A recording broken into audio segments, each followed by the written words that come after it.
नमस्कार, आप देख रहे हैं पब्लिक सपोर्ट 24। में हूं आपके साथ प्रमोद कुमार। इस वक्त मेरी मौजूदगी है बिहार के सुपौल जिले के महेशपुर पंचायत के जीवजपुर गांव वार्ड नंबर 4 में। फ्रेम में जिस चेहरे को आप देख पा रहे हैं, ये चेहरे अब परिचय का मोहताज नहीं रहा है, क्योंकि इस चेहरे से हर कोई लोग वाकिफ हो चुके हैं और इस चेहरे को अभी मतलब सैकड़ों मीडिया कर्मी के माध्यम से लोगों को जानकारी मिल चुका है। कौन है ये संतो बाबा? आखिर क्यों ये इतना प्रसिद्ध हो रहे हैं? क्या ये चमत्कार करते हैं? क्या ये कारनामे करते हैं जिनके कारण डॉक्टर भी परेशान हो जाते हैं? डॉक्टर भी कमेंट करते हैं कि ये डॉक्टर कहाँ जाएगा, कंपाउंडर कहाँ जाएगा, हॉस्पिटल कहाँ जाएगा, मेडिसिन सेंटर कहाँ जाएगा? तमाम सारे सवालात हैं और हर सवाल का जवाब देने के लिए तैयार होंगे संतो बाबा। जानने का हम प्रयास करेंगे आखिर क्या है ये मजारा। बाबा, पहले आपका बहुत बहुत स्वागत है। जय संतोबा, जय माता दी। आपको भी बाबा के स्थान में स्वागत है। कैसे हैं आप? हम ठीक हैं। मेरा पहला सवाल बाबा आपसे है, अगर हर समस्या का निवारण आप कर देंगे, हर रोगियों का निवारण आप कर देंगे, तो ये डॉक्टर लोग कहाँ जाएंगे? भारत से बाहर चले जाएंगे क्या? देखिए, अपना तो देश ऋषि मुनियों का देश है, ठीक है हम्म। ना। सबसे पहले उसके बाद हम नहीं कुछ करते हैं, हम कुछ नहीं करते हैं। हम सिर्फ तो वहाँ एक आस्था पे, विश्वास पे भरोसा करके, विश्वास कर उठा करके दे देते हैं। बस मनोकामना जैसे भक्त का होता है उस तरह से फल उनको मिलते हैं। लेकिन मेरा सवाल ये है कि कोई भी रोगी को जो है जरा सा तकलीफ होती है, समस्या होती है, तो वो आके अक्षत फूल से उसको आप ठीक कर देते हैं। अगर डॉक्टर के पास जाएंगे दवाई लेंगे और कुछ लेंगे, लेकिन हर रोगी को अक्षत फूल से ठीक कर दीजिएगा, तो आखिर डॉक्टर लोग जाएंगे कहाँ? देखिए, ऐसा बात नहीं है कि आप डॉक्टर के पास मत जाइए। डॉक्टर के पास से भी यहाँ आते हैं, यहाँ से भी डॉक्टर के पास जाते हैं। जैसे आप देखे होंगे कि एक लड़की अभी आई थी, बिल्कुल, वो डॉक्टर के पास से ही आई थी और 3 महीना से वो भर्ती थी डॉक्टर के पास में। लेकिन यहाँ आने से उसका इंडा किट जो लगा हुआ था वो सब खो गया। चल के गई यहाँ से, 3 महीना से चल नहीं रही थी। आप लोग किसी उससे पूछे थे कोई की? नहीं पूछे थे, वो चल के गई यहाँ से। मतलब आई कहीं थी। ना कहीं कि भगवान है, संत बाबा हैं, तो न होता है। एक वीडियो आपका वायरल हो रहा था, उसमें आप देखे थे एक महिला को सांप काट लिया था, तो आप उनका सांप जो है ना, मतलब अपने बिक से उतारे थे, अपने मुंह से विष चूसे थे। उनके बाद वो सही हुई थी महिला। उसमें अनेकों कमेंट थे, यह कमेंट थे कि अगर किसी को सांप काट ले तो क्या वो डॉक्टर के पास नहीं जाकर के बाबा के पास जाएंगे? आपका क्या रिएक्शन है? हाँ, हम 8 साल नहीं, सांप वाला काम हम 8 साल से ही कर रहे हैं। 8 साल की उम्र से कर रहे हैं सांप वाला काम, बिख निकालने वाला काम। 8 साल की उम्र से कर रहे हैं। अभी तक में एक ऐसा पेशेंट नहीं है जो मर गया है। अच्छा, एक बात बताइए आप, अभी तक में हम रोज 2 को 3 को शाम को वो सांप कटा हुआ को झाड़ते हैं, एको को बिख नहीं होगा अभी तक अच्छा, में। किस तरह के वो सांप काटते हैं? सभी तरह, कोई सांप काट ले तो उतार दीजिएगा विष? देखिए, वो जो महिला थी उस दिन हम उनका फोटो देख करके भी उनको झाड़ लगाए थे। फोटो था एकदम जिसको हम कोबरा बोलते हैं, उनका फोटो था, मोबाइल में दिखाया कोबरा गया तो था। बहुत ही विषैला सांप से होता हाँ, है। वो काला हो गया था उनका पैर। हाँ, हाँ। जहाँ काटा था 10 मिनट के अंदर ठेगुना तक काला था। लेकिन हम अपने माध्यम से नहीं, बाबा के माध्यम से जब उसके नाम से हम ऐसे 5 मिनट से कम ही किए, तो हम देखे कि कालापन खत्म हो गया। उसके बाद मैया जी का आवाहन हुआ तो ठीक हो गया। लेकिन जाहिर सी बात है, जो महिला को या पुरुष को सर्प काटता है, उन विषैला सर्प होता है, वो विष आप चूस लेते हैं, आखिर आपको विष नहीं लगता है? हमको तो आज तक नहीं लगा है। नहीं लगा है। न कहीं तो भगवान का आशीर्वाद है तो नहीं लगता है। लेकिन आपको ऐसा करते हुए डर नहीं लगता है? नहीं लगता है। मेरे घर में कुल देवता है, वो बिसेर मैया है। विषैर मैया है। बिसेर मैया है। हाँ। हम नाग देवता का पूजा करते हैं, मेरे कुल लोग हम भी करते हैं। उन्हीं के माध्यम से हम 20 वाला काम करते हैं। 2017 से आप दरबार चलाते आ रहे हैं। जितने भी भक्त लोग आते हैं आपके पास, वो भक्त को आप चेहरे से भाप जाते हैं कि उनको क्या बीमारी है, किस परेशानी से आई, ये आखिर दिव्य शक्ति आपको आया कहाँ से? अभी हम किसी को नहीं जान सकते हैं। धाम पे जाने के बाद ही हम जान सकते हैं। धाम पे जाने के बाद हम अभी किसी को हम बता भी नहीं सकते हैं क्या हुआ है, लेकिन वहाँ बताने का भक्त को, श्रद्धालु को कोई जरूरत नहीं पड़ता है। लेकिन मेरा कहना ये है कि एक बागेश्वर बाबा है जो धीरेन्द्र कृष्ण शास्त्री महाराज है, वो बचपन से ही तपस्वी थे। जंगलों में और विभिन्न जगह जाकर के तपस्या करके वो साधना किए, तब जाकर उनको शक्ति प्राप्त हुई। आप ऐसी क्या साधना की जो आपको इतनी शक्ति आ गई है? देखिए, मेरे दादाजी था ना, वो कुछ करते थे। क्या करते थे? कुछ झाड़ फूक करते थे। हम दादाजी के साथ ही रहते हैं, पहले से रहते थे बचपन हाँ, से? बचपन से। वो शुरू से ही साधना हमको बताते थे, हम करते थे। जैसे दुर्गा पूजा आते थे तो 7 रोज बिना खाए पिए मैया जी का उपासना करते थे, हनुमान चालीसा पढ़ते थे। भगवान को यहाँ जो संत बाबा हैं इसी का मंदिर वहाँ है, मेरे घर के पास भी है, वहाँ पूजा पाठ करते थे। जैसे यहाँ सावन में इस तरह से साधना हम करते थे पहले से ही, साधना शुरुआती करते आ रहे हैं आप? से ही करते आ रहे हैं। और साधना में मतलब कितने आदमी ऐसे होते 2-2 घंटे 4-4 घंटे लीन रहते थे, क्या ऐसे भी आप करते थे क्या?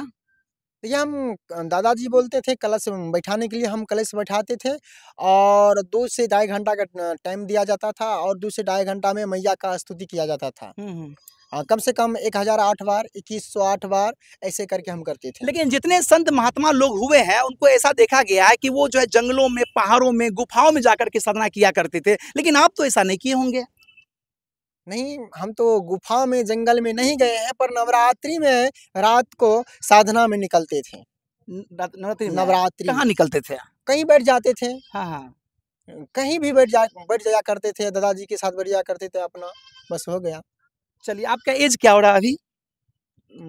1-1-2000 में जन्म है तो लगा लीजिए, अभी 24 चल रहा है तो 24 24 वर्ष और 24 वर्ष से हो रहा है आपका, और आप 60 पहले से आप ध्यान चलाते आ रहे हैं।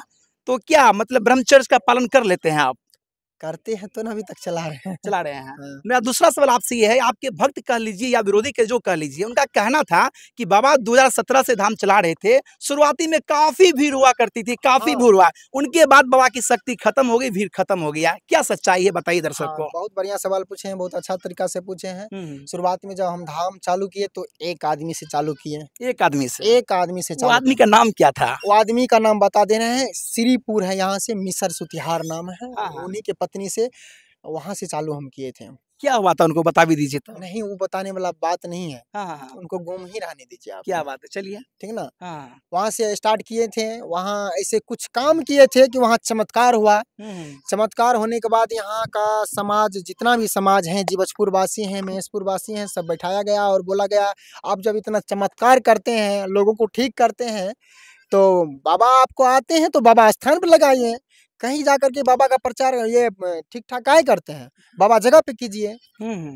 उससे पहले भी हम बाबा की जगह पे जाते थे क्रिकेट वगैरह खेलने के लिए, उसी तरह से तो बाबा हमको आते थे। तो वहाँ जब आए तो एक आदमी से शुरुआत किए, ऐसे एक आदमी से 50,000 तक भीड़ हुआ, तब तक में लॉकडाउन हो गया।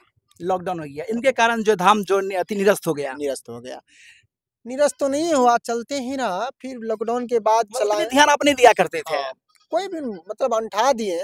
फिर अगर हम पढ़ाई में गए तो वहाँ भी हमको नहीं रहने दिया। यहाँ से हम भाग चुके थे दिल्ली। दिल्ली में एक रोज रहे, दूसरा रोज नहीं रहने दिया। बाबा संत महाराज इतनी कृपा पे थी।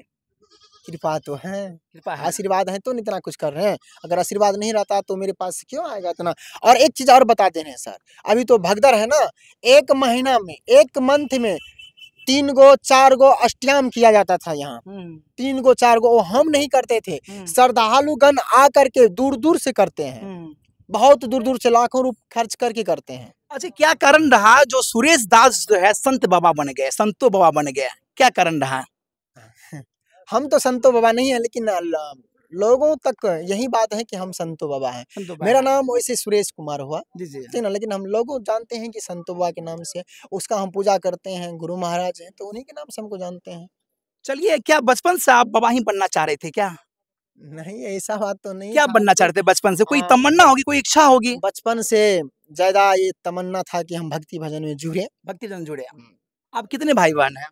2 भाई 1 बहन है। 2 भाई 1 बहन है। आप आपसे सवाल कुछ ऐसा करेंगे जो शायद आप जो है ना सोच करके कहेंगे कि इसको कितना बात पता है। नहीं, हमें जानने का प्रयास करेंगे कि जो संत बाबा भक्ति भावना में इतना लीन रहा करते थे, जो भक्तों की समस्या को मिनटों में दूर कर दिया करते थे, आखिर वो संत बाबा अपने पंचायत से प्रधानी का चुनाव क्यों लड़ना चाहा? हम नहीं लड़े हैं। तो कौन लड़ा था वो चुनाव? मेरी मम्मी। आपकी मम्मी लड़ी थी मुखिया से चुनाव? हाँ। तो उसमें आपका क्या भूमिका था? कुछ नहीं था। कुछ भक्त लोग का ये भी कहना है कि संत बाबा चुनाव लड़े थे, लेकिन चुनाव में बाबा की हार हो गई थी। क्या कारण रहा होगा? नहीं लड़े, मेरे मम्मी के नाम थी कैली देवी, वहीं लड़े थे। उसमें आपका समर्थन नहीं था? था। घूमे थे, हम भी घूमे थे। क्या आप बाबा जो है केवल जो भक्त लोग आते हैं दूर दराज से उनको ही देखेंगे या कुछ एम चेंज करेंगे? देखिए, अभी तो समाज का समर्थन मिला है, आज प्रतिनिधि के साथ मिला है, मुखिया सरपंच समिति के साथ मिला है और अदर भी ग्रामवासी के साथ मिला है। अभी जो भी व्यवस्था आज हुआ है वो सब ग्रामवासी के सहयोग से ही हुआ है। कल से जिस तरह से आज हुआ है, इसके लिए हम क्षमा प्रार्थना है सब श्रद्धालुगण से कि आज हमें क्षमा किया जाए। कल से लोहा वाला पाइप दिया जाएगा, जैसे बोलबम और सिंहेश्वर में व्यवस्था है उस तरह से व्यवस्था किया जाएगा। लाइन में लगा करके दिखाया जाएगा, क्योंकि बहुत दूर दूर से आते हैं और वो घूर के जाते हैं, तो ये ठीक बात नहीं हुआ। चलिए जाते मेरा आखिरी सवाल है बाबा से कि बाबा जो नांगड़ है, बोक है, बोल नहीं पाते हैं, पैरालिसिस की शिकायत है, उनको जो ठीक करते हैं तो क्या वो सदा के लिए ठीक रहेंगे? सामने में तो ठीक होता है जी। और बाद में लौट करके जब अष्टयाम या कोई चीज करने के लिए आते हैं, जैसे यहाँ सबसे प्यारा चीज है दही चूड़ा, ठीक है ना। दही चूड़ा जब खिलाने के लिए आते हैं संत महात्मा लोगों को, तो हम उनसे पूछते हैं आप यहाँ क्यों खिलाते हैं, तो वो बोलते हैं कि मैं हमको बाबू हो गया, कोई बोलता है हम चलने लगे, कोई बोलता है मेरा बेटा बोलने लगा। तो पता चलता है न कहीं कुछ हुआ है, तब ना ये सब आता है, फोकट में थोड़ा आएगा। क्या बात है। आखिरी मेरा और अंतिम सवाल होगा, बड़ा कड़वी सवाल होगा।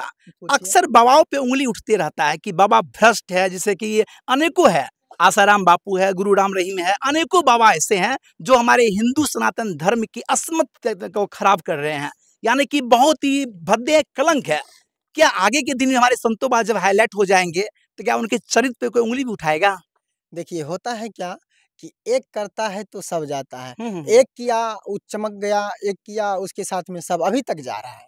आसाराम बापू थे, चाहते तो 10 जोड़ी ट्रेन चला सकते थे पूरे हिंदुस्तान में, लेकिन वो बूढ़े होकर के भी उसको लोग कलंकित कर दिया कि वो इतने निकले, घिनौना निकले। क्या ऑन कैमरा गारंटी देते हैं संतों बाबा कि जिंदगी में कभी दाग नहीं लगेगा मेरे आचरण पे? अभी तक तो 8 साल से नहीं लगा है, उम्मीद है नहीं लगेगा। ऑन कैमरा कसम खा रहे हैं? एकदम संतों बाबा की कृपा से, एकदम उन्हीं का कृपा है तो न लगा है, अगर नहीं रहता तो लग गया होता अभी तक में। तो मेरे दर्शकों को सारे सवालों का जवाब मिल गया होगा। सब लोग कमेंट करते हैं कि आसाराम बापू कौन थे, गुरु राम रहीम कौन थे, उनका क्या हश्र हुआ। तो आपने सुना कि संतों बाबा ने कहा कि विगत 8 वर्षों से दरबार लगाते आ रहे हैं, आज तक मेरे आचरण पे कोई उंगली नहीं उठाया है और भविष्य में भी कोई उंगली नहीं उठाएगा, ऐसा मैं संत महाराज से वादा किया हूँ। तो फिलहाल हमारा ये प्रयास कैसा लगा, और आप लोग अक्सर कॉमेंट करते हैं कि डॉक्टर लोग कहाँ जाएंगे, शायद इसका भी आपके सवालों का जवाब मिल गया होगा बाद में कि हमारा ये प्रयास कैसा लगा, और संतों बाबा की मुखवाणी से आपने जो सुना उनके बारे में आप क्या सोच रहे हैं, कमेंट करके बताएं। और आप देखते रहे पब्लिक सपोर्ट 24 में प्रमोद कुमार। धन्यवाद, जय हिंद।